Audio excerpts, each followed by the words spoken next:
Quand nous pensons au Sénat romain, nous pensons à un lot illustre de hauts aristocrates romains issus de vieilles et nobles familles romaines qui défendaient les anciennes valeurs de la République romaine. Ils se réunissaient dans la maison du Sénat, dans le Forum Romanum, la Curia Julia, comme on l'appelait. Ils débattaient des problèmes politiques de l'Empire romain et ils se soucièrent de la ville de Rome elle-même. Ils signèrent de nouvelles lois en accord avec l'empereur et nous avons toujours supposé qu'ils voulaient le meilleur pour l'Empire romain.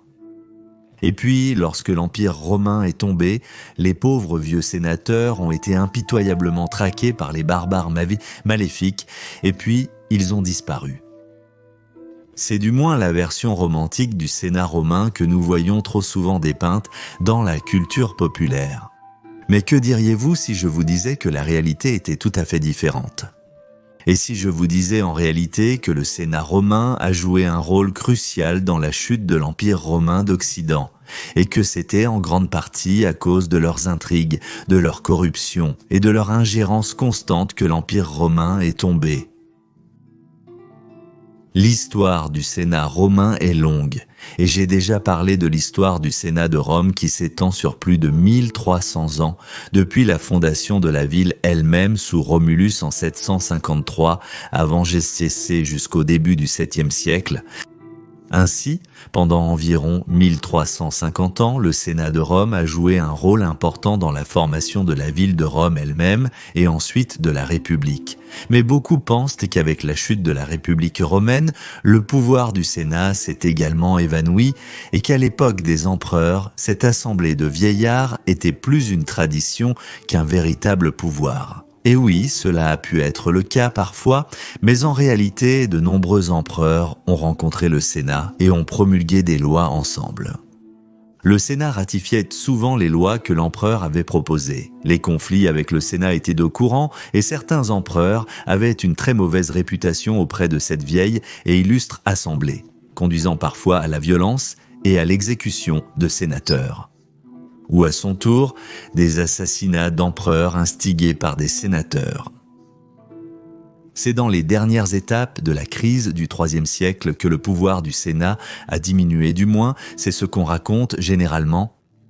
On dit souvent que le dernier empereur à reconnaître l'importance du Sénat était Probus, dont la nomination a été formellement acceptée par le Sénat de Rome, comme au bon vieux temps. Parce que déjà Dioclétien, peu de temps après, a choisi d'ignorer le Sénat, c'est pourquoi il ne voulait pas faire de Rome sa résidence, mais a choisi de résider à Nicomédie, loin des sénateurs romains, où il n'avait aucun pouvoir et cette tendance ne ferait que se poursuivre davantage. Le modèle de Dioclétien de gouverner sans le consentement du Sénat, le dominat, a bien sûr été copié, car qui voudrait partager le pouvoir avec une assemblée de politiciens quand on pourrait aussi régner seul sans contestation? Une exception notable ici qui doit être mentionnée et qui est malheureusement souvent négligée était l'empereur Maxence, à une époque où des gens comme Dioclétien ou Constantin avaient choisi de gouverner depuis d'autres endroits. Il est non seulement resté à Rome et voulait renouveler Rome, la rendre à nouveau la capitale glorieuse de l'Empire, en ajoutant de nombreux bâtiments grandioses à son déjà impressionnant ensemble de monuments. Mais non, il respectait également les droits du Sénat et y tenait souvent des assemblées, demandant aux sénateurs leur avis sur certaines questions politiques et ratifiant les lois ensemble avec les sénateurs. Cependant, après la mort de Maxence, on pourrait dire que le Sénat aussi perdrait beaucoup de son ancien pouvoir. Et ainsi, pour le siècle suivant, on pourrait même dire, surtout lorsque les empereurs ont maintenant choisi de gouverner depuis Constantinople, compréhensiblement, le Sénat de Rome n'avait presque plus de pouvoir politique. Il ne gouvernait que la ville de Rome elle-même et la campagne environnante immédiate. Mais les jours de l'ancien prestige politique semblaient largement comptés. Mais alors, un événement étrange survint. Lorsque l'empereur romain d'Occident, Valentinien III, a choisi de déplacer la résidence impériale de Ravenne à Rome en l'an 450 après Gimoléanchis, la proximité de l'empereur avec le Sénat a revitalisé l'importance de ce vieux corps illustre. Soudain, les sénateurs étaient ravis d'avoir à nouveau l'empereur à proximité dans le palais sur la colline du Palatin comme au bon vieux temps, comme à l'époque de Maxence 140 ans plus tôt, comme à l'époque d'Aurélien 180 ans plus tôt, comme à l'époque d'Auguste lui-même 450 ans plus tôt, et ainsi le pouvoir et l'influence du Sénat ont commencé à augmenter à nouveau. Souvent, l'empereur consultait le Sénat dans la Curie Julia, dans le Forum Romanum sur certaines questions, et souvent l'empereur s'adressait au Sénat. Lorsque Valentinien III a assassiné son meilleur général, Flavius Aetius, dans cette décision fatale, maléfique et franchement stupide, en l'an 454, il a déclaré devant le Sénat dans la Curie Julia qu'Aetius était un traître de l'État. Le corps d'Aetius a été exposé dans le Forum Romanum pour que tout le monde puisse le voir, tout comme à l'ancienne. Et lorsque plus tard à son tour, Valentinien III a été assassiné en 455 par Petronius Maximus, il est très probable que Petronius ait agi avec la permission de la majorité des sénateurs, car Petronius lui-même était sénateur et donc membre de ce vieux corps illustre. Il n'est pas difficile d'imaginer que le Sénat avait maintenant vu son heure venir, qu'après 500 ans, il serait en mesure d'augmenter à nouveau son pouvoir, qu'après tout ce temps, l'un des leurs serait empereur, accordant ainsi au Sénat de nombreux faveurs et pouvoirs. Car Petronius lui-même était sénateur et donc membre de ce vieux corps illustre. Mais nous savons comment cette histoire s'est terminée. Même si Valentin III était un mauvais empereur, son meurtre a massivement déstabilisé l'Empire romain occidental. Il y avait du chaos, il y avait un vide de pouvoir, la mort d'un membre légitime de la dynastie théodosienne signifiait que le nouvel empereur n'avait aucune légitimité. Les Germains ont utilisé cette instabilité à leur avantage, augmentant considérablement leur dominion, attaquant de manière concertée de tous les côtés, et puis Rome a même été pillée par les Vandales en conséquence directe en 455, voyant le pillage le plus sévère et brutal de la ville, jamais pâlissant le sac de 410 par sa pure minutie de pillage. C'était la première fois que les ambitions du Sénat romain signifiaient la perte pour l'Empire occidental, mais ce ne serait certainement pas la dernière fois.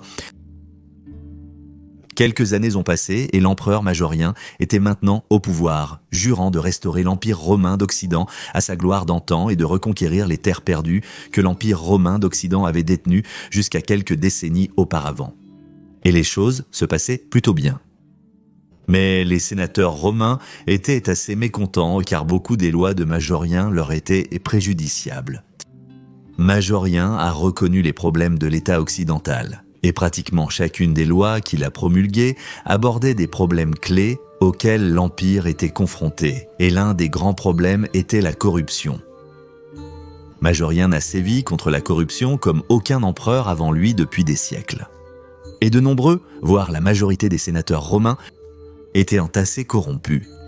Ils ont énormément profité en retenant les impôts pour leurs propres fins, où assez souvent les pièces semblaient étrangement disparaître, tandis que la richesse et la taille des villas des sénateurs augmentaient étrangement.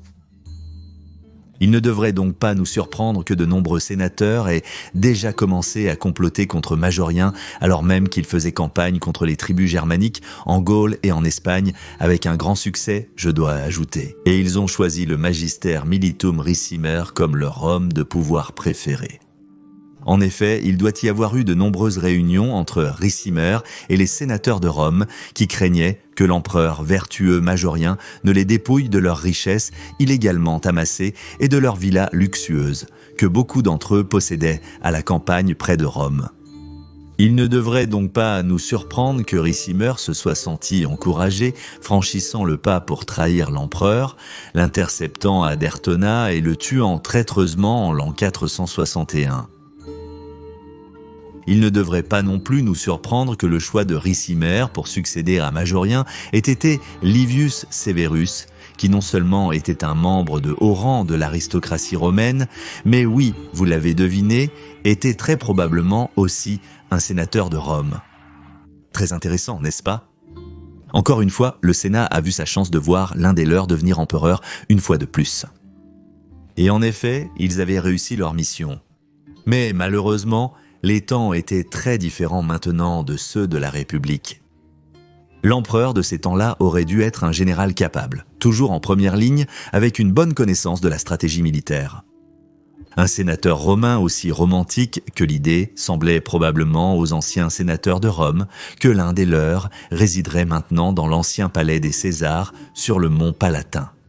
Aussi séduisante que cette idée ait pu leur paraître, elle n'avait pas beaucoup de sens stratégique à une époque où Rome était envahie de tous côtés par les barbares. Et donc, naturellement, Libius Severus, l'ancien sénateur, n'a pas pu maintenir les reconquêtes de Majorien et les Germaniques se sont à nouveau étendus sans contrôle. Que pourrait faire un vieil aristocrate romain de Rome pour arrêter cela ?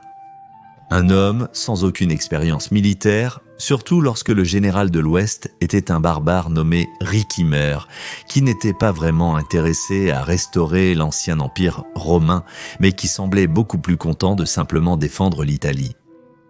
Et seulement quelques années plus tard, nous verrions à nouveau comment les intrigues et les ingérences constantes du Sénat romain conduiraient à de très mauvais résultats pour l'empire romain d'Occident. Nous pouvons supposer que le Sénat de Rome était très mécontent lorsque l'empereur romain d'Orient, Léo, a envoyé l'un de ses protégés, un général nommé Anthemius, pour être le nouvel empereur de l'Ouest. Ils craignaient bien sûr de perdre leur pouvoir nouvellement acquis. Il ne devrait donc pas nous surprendre le moins du monde que lorsque la guerre civile entre Anthemius et Ricimer a éclaté, de nombreux sénateurs se sont en réalité à nouveau rangés du côté de Ricimer contre Anthemius, qu'ils considéraient souvent comme un intrus grec. À cette époque, nombreux, sinon la plupart des sénateurs romains, étaient chrétiens, et donc les sympathies païennes d'Anthemius ont certainement aliéné les sénateurs chrétiens qui ont alors choisi de se ranger du côté de Ricimer. Bien sûr, Anthemius était probablement très aimé des quelques sénateurs païens encore présents, mais nous pouvons supposer qu'ils étaient déjà à cette époque en minorité et non plus en majorité. Et donc, en choisissant de se ranger du côté de Ricimer, les sénateurs ont porté le coup de grâce à l'Empire romain d'Occident. Car dès que Anthemius a été tué dans la bataille pour Rome de l'année 472, le Sénat, encore une fois, avec Ricimer, a élevé un des leurs, un homme nommé Anicius Olybrius, au trône romain d'Occident. Olybrius était, encore une fois, sans surprise, un membre des Anici, une ancienne famille romaine illustre, et un sénateur. Encore une fois, de nombreux sénateurs pensèrent probablement que leur heure de gloire était revenue. Mais Olybrius est déjà décédé quelques mois après son élévation, fin 472, et Ricimer est également décédé cette même année, et puis quelques années plus tard, cela ne devrait pas non plus nous surprendre le moins du monde que, encore une fois, la majorité des sénateurs romains ne se soit pas rangés du côté de Romulus Augustus ou de Julius Nepos. Non, ils se sont rangés du côté d'Odoacer. Oui, la majorité des sénateurs romains se sont rangés du côté d'Odoacer lorsque ce général germanique a pris le pouvoir à Ravenne et a déposé le jeune empereur Romulus Augustus. Dans un fragment de l'historien romain oriental Malchus, nous pouvons lire que le Sénat de Rome avait choisi Oroacar, un homme d'expérience militaire et politique, pour sauvegarder leurs propres affaires, et avait décidé que Zénon devrait lui conférer le rang de patricien et lui confier le gouvernement de l'Italie. Et ainsi, la soi-disant chute de Rome était, contrairement à de nombreuses représentations dans les films, très largement réalisée en accord avec le Sénat de Rome. La plupart des sénateurs romains étaient probablement assez heureux de se débarrasser enfin de la position d'empereur romain d'Occident. Ils avaient essayé à maintes reprises, au cours des dernières décennies, d'installer l'un des leurs sur le trône romain d'Occident, et chaque fois qu'ils avaient essayé de le faire, cela s'était terminé en désastre. Peut-être étaient-ils assez satisfaits d'avoir un seul empereur romain assis loin d'eux à Constantinople, de sorte qu'ils auraient maintenant un pouvoir incontesté dans la ville de Rome et les zones environnantes. En effet, de manière contre-intuitive, le pouvoir du Sénat augmenterait en réalité à nouveau après la déposition de Romulus Augustus en 476 après Gigsiacée. Il n'y avait plus d'empereur à Rome qui pouvait contester leur pouvoir. Et Odoac était un militaire, pas trop intéressé à se mêler des affaires du Sénat. En effet, une fois de plus, les sénateurs romains pouvaient décider de ce qu'il fallait faire à Rome. Ils ont envoyé des émissaires à Odoacer à Ravenne, toujours dans le but de maintenir de bonnes relations avec lui. Et ils ont également envoyé des émissaires à l'empereur romain d'Orient à Constantinople. Il semblait maintenant que leur étoile avait enfin brillé. Mais ce faisant, ils avaient causé des dommages irréparables à l'Empire romain d'Occident. Et ils avaient activement contribué à mettre fin à la lignée des empereurs romains d'Occident. S'ils avaient été moins égoïstes, la position d'empereur romain d'Occident aurait pu survivre et alors l'empereur Justinien n'aurait pas attaqué l'Ouest en 536 et les années suivantes. Et la guerre qui a alors commencé, cette guerre gothique, est ce qui a brisé la nuque du Sénat romain. Car l'empereur Justinien craignait le Sénat de Rome et leurs ambitions et a rapidement dépouillé les sénateurs romains de pratiquement tout leur pouvoir politique. Il n'est donc pas surprenant que peu de temps après la fin des guerres gothiques, le Sénat de Rome disparaisse également. Ainsi, l'avidité et l'intérêt personnel du Sénat romain ont non seulement largement contribué à la fin de l'Empire romain d'Occident, mais ont également déclenché une série d'événements qui ont conduit aux guerres gothiques et qui ont ensuite, à leur tour, mis fin au Sénat romain lui-même. Et cette histoire montre de manière impressionnante que très souvent l'avidité et l'intérêt personnel détruiront les choses même qu'au début elles voulaient protéger. Ainsi, le récit du Sénat de Rome à la fin de l'Empire romain d'Occident et comment ces manigances et complots ont conduit à la chute de cet empire occidental et finalement à la chute du Sénat lui-même est un récit auquel les politiciens de notre époque devraient prêter une très grande attention. Si vous avez aimé cette vidéo, veuillez envisager de soutenir cette chaîne via Patreon ou via l'adhésion à YouTube car c'est votre soutien qui rend cette chaîne possible. Je vous en serai très reconnaissant. Et je voudrais surtout remercier notre nouveau supporter Caesar, Steve Reed. Merci beaucoup Steve Reed pour votre soutien si généreux à Majorianus. Je pense que Majorian lui-même serait fier. Bien sûr, je remercie tous ceux qui soutiennent Majorianus. Vous êtes incroyables. Et si vous voulez en savoir plus sur quand et comment exactement le Sénat de Rome a disparu, vous pouvez regarder cette vidéo dans le coin supérieur droit, mais si vous voulez en savoir plus sur le Sénat de Constantinople, vous pouvez regarder l'autre vidéo dans le coin inférieur droit. Je dis encore merci à tous les amis de l'histoire romaine, Gracias Tibiago et Bene.